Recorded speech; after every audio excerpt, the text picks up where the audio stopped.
เข้าใจไหวนะปันหนึ่งเนี่ยเ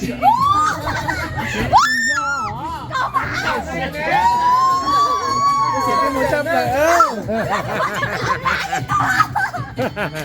จะเหมือนว่าญี่ปุ่นในโรงเชี่ย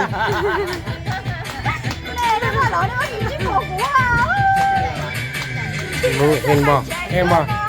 เห็นบ่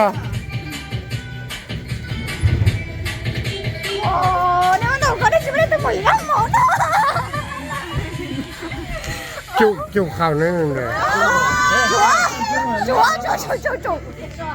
ใช่ไหม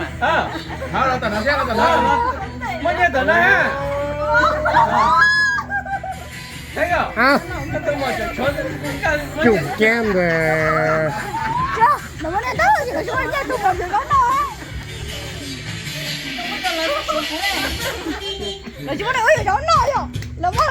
จุแก้มเลยมา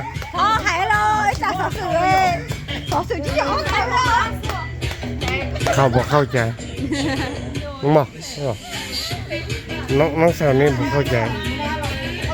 เอาจุแก้มผม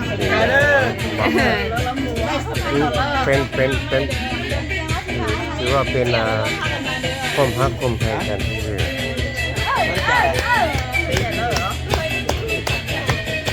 แต่ว่าเขาเชื่อเขาไปด้วยย่านน้องไว้น้องสุดาเขาบอกมาเก่งๆนะอย่าเนินๆนะโดยเข้าใจหลายๆใจเด้อ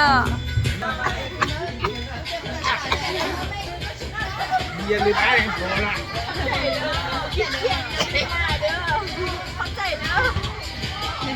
ใจเด้อ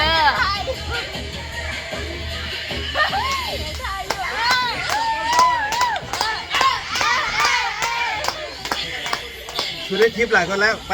เข้าใจเด้อเมื่อถือไปเอาผัวเพื่อนละตัว